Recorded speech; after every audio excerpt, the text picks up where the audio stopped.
Ciclo sexual femenino. También le podemos llamar ciclo menstrual. Va a estar formado por el ciclo ovárico, que abarca las fases foliculares y fase luteínica. Van a haber cuatro eventos importantes en el ciclo ovárico, que es la foliculogénesis, la ovulación, la formación de un cuerpo lúteo y la atresia del cuerpo lúteo. Al mismo tiempo va a estar también sucediendo el ciclo endometrial, que se refiere a todos esos cambios en el revestimiento endometrial como consecuencia de la formación de esteroides ováricos.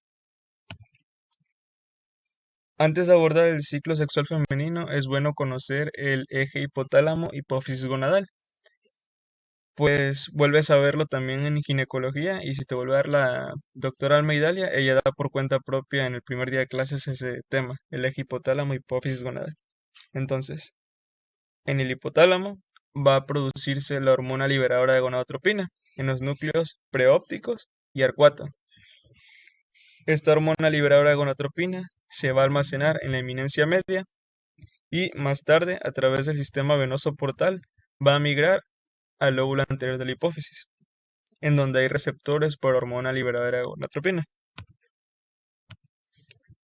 La hormona liberadora de gonadotropina, al unirse a los receptores de las células gonadotróficas en el óvulo anterior de la hipófisis, van a producir inositol 3-fosfato y diacilglicerol.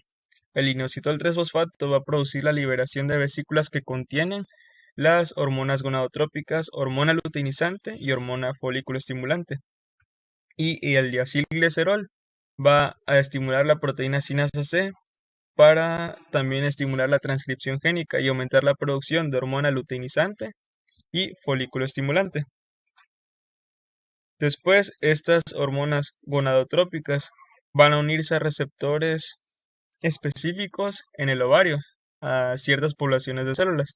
La hormona luteinizante a las células de la teca y la hormona folículo estimulante a las células de la granulosa.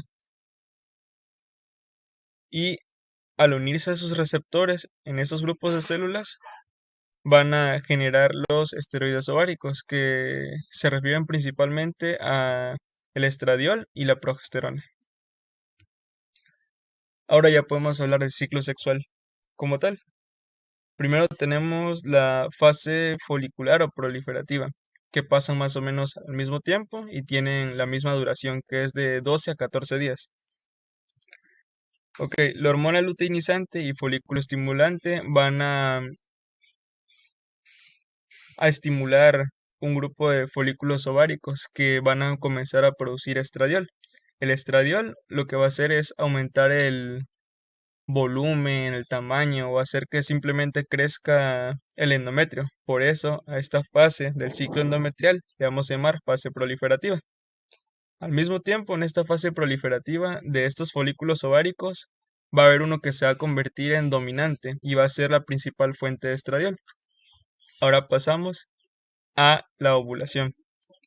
En la ovulación hay que aclarar algo, pues durante la mayor parte del ciclo sexual femenino el estradiol tiene un efecto de retroalimentación negativa, es decir, entre más estradiol tenemos, menos hormona luteinizante y folículo estimulante tenemos. Esto se debe a que el estradiol va a estar estimulando ciertas interneuronas opioidérgicas y el sistema GABA o el sistema del ácido amino gamma butírico, que es inhibidor.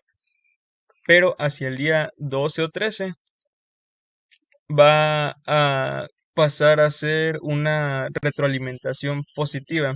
Es decir, más estradiol, más hormona luteinizante y folículo estimulante tendremos. ¿Esto por qué? Porque en la parte anterior de la hipófisis, los receptores por hormona liberadora de gonadotropina van a ser más sensibles. Entonces, más hormona liberadora de gonadotropina, tenemos receptores sensibles, nos van a dar mucho más hormona folículo estimulante y luteinizante. Entonces, a modo de resumen y dato principal, durante la ovulación hay un pico de hormona luteinizante. Este pico de hormona luteinizante va a romper el folículo dominante que había mencionado anteriormente y se va a liberar el ovocito. Ahora pasamos a la fase lútea o secretora. Los restos del folículo dominante ahora van a pasar a llamarse cuerpo lúteo. Por eso también se le llama esta parte del ciclo ovárico fase lútea. Y bueno, este cuerpo lúteo va a comenzar a producir progesterona, que va a estimular la formación de glándulas secretoras en el endometrio. Por esa razón se llama fase secretora del ciclo endometrial. El cuerpo lúteo va a pasar a degenerar hacia el día 20 o 22 si no se da la implantación.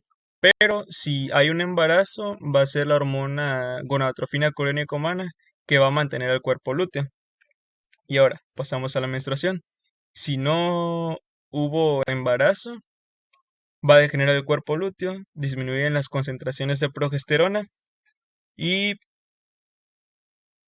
va a producirse una vasoconstricción en los vasos sanguíneos que se hallan en el espesor del endometrio. Esta vasoconstricción va a generar necrosis y la necrosis va a generar degeneración y descamación de la capa funcional del endometrio.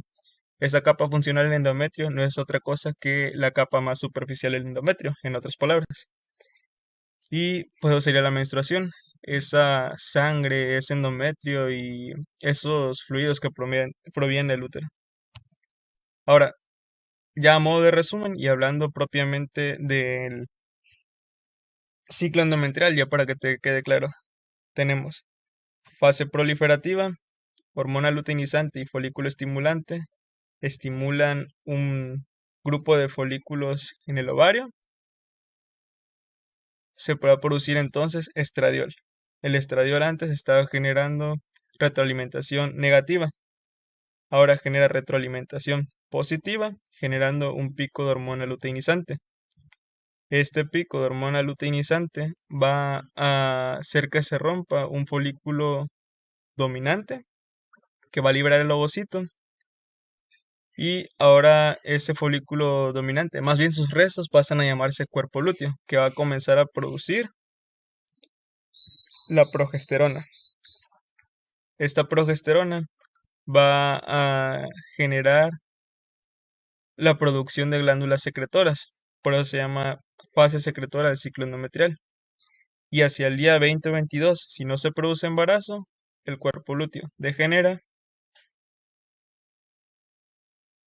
También disminuyen los niveles de progesterona y da inicio a la menstruación.